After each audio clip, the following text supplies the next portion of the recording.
Pernahkah adik-adik memperhatikan terjadinya hujan? Nah, adik-adik, saat hujan kalian pasti membawa payung ya, karena kita takut kebasahan. Kita takut apa adik-adik? Bisa sakit ya nanti ya. Nah, hujan ini bagaimana sih proses terjadinya? Mari kita pelajari adik-adik. Hujan terjadi karena adanya perubahan wujud. Sebagian permukaan bumi ini berisi air adik-adik. Ada sungai, danau, kolam, dan lautan yang terisi air. Nah, air di permukaan bumi ini akan menguap terkena sinar matahari. Uap air yang terkena sinar matahari tadi yang menguap tadi itu akan berubah menjadi awan. Nah, awan akan mengembun menjadi titik-titik air. Lalu kemudian titik-titik air itu akan jatuh ke bumi lagi sebagai hujan. Nah, air hujan itu akan masuk ke dalam tanah, mengalir ke sungai, mengalir ke danau, mengalir ke kolam atau ke lautan.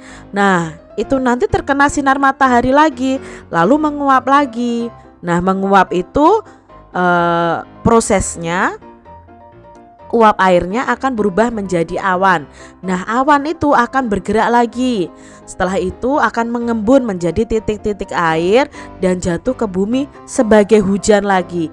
Nah, itu proses atau siklus namanya, siklus terjadinya hujan. Jadi ya adik-adik harus tahu ya, ternyata kenapa air itu tidak pernah habis di bumi kita, itu karena mengalami siklus hujan ini adik-adik. Nah, ini ya proses terjadinya hujan ya, dari awalnya air di berbagai tempat itu akan terkena sinar matahari, lalu menguap, evaporasi namanya adik-adik. Nah, menguap menjadi uap air. Nah, uap air tersebut akan menjadi awan ya, sampai di atas uap air itu akan menjadi awan. Nah, setelah itu awan tertiup angin. Nah, tertiup angin terjadi proses pengembunan di sini. Lalu setelah terjadi proses pengembunan, turunlah titik-titik air sebagai hujan. Itu siklus terjadinya hujan.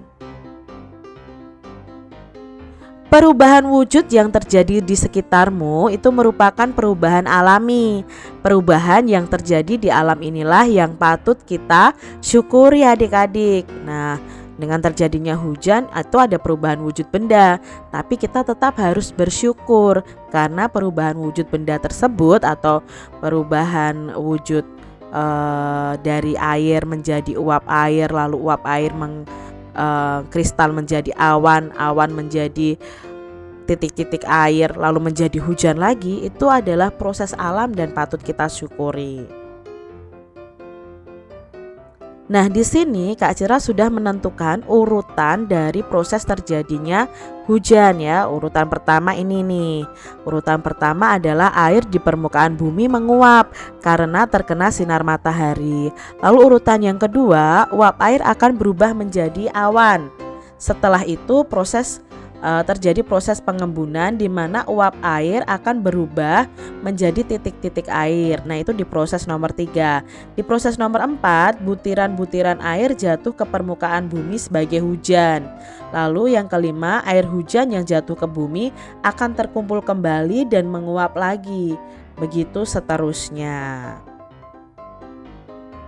Siti hendak pergi ke rumah teman untuk mengerjakan tugas. Saat itu hujan turun dengan derasnya. Siti menunggu hingga hujan reda. Hujan turun sejak pukul 7:15 pagi dan berhenti pukul 9:10 menit. Berapa lama hujan turun? Nah, adik-adik ya, ini hujan turun pukul 7:15 menit. Lalu hujannya berhenti pukul 9:10 menit. Maka untuk mencari tahu lamanya hujan turun adalah untuk menuju tadi ya, awalnya tadi hujan turun pukul 07.15. Nah, 07.15 ini menuju ke pukul 8 itu masih butuh waktu 45 menit. Nah, 45 menit ini kita tuliskan seperti ini dulu adik-adik. Lalu dari jam 8 menuju ke jam 9 itu ada 1 jam. Lalu dari jam 9 menuju ke jam 10 itu ada jam 9 menuju ke jam 9 lebih 10 menit itu ada 10 menit. Maka lamanya hujan turun itu 45 menit, 1 jam 10 menit. Nah, kita jumlahkan adik-adik. 45 menit ditambah 1 jam ditambah 10 menit. Ingat ya, satuannya harus bukan disamakan, mana yang sama dulu itu yang kita jumlahkan. Nah, di sini jam tidak ada yang sama, jadi kita tulis 1 jam. 45 ditambah 10 menit karena sama-sama satuannya menit, maka lebihnya adalah 55 menit. Jadi hujan turun itu selama 1 jam 55 menit. Udin pergi ke sekolah diantar ayah. Udin berangkat pukul 06.25. Perjalanan dari rumah ke sekolah membutuhkan waktu 30 menit. Pukul berapa Udin sampai di sekolah? Nah, di sini ya. Maka kalau seperti ini adik-adik, kita bisa jumlahkan menit dengan menit, jam dengan jam.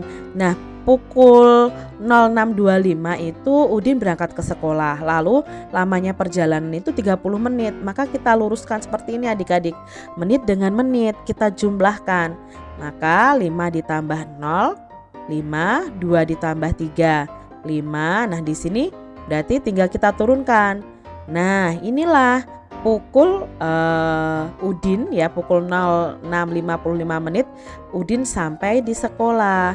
Jadi 30 menit setelah pukul 06.25 adalah 06.55. Jadi Udin sampai di sekolah pukul 6 lebih 55 menit.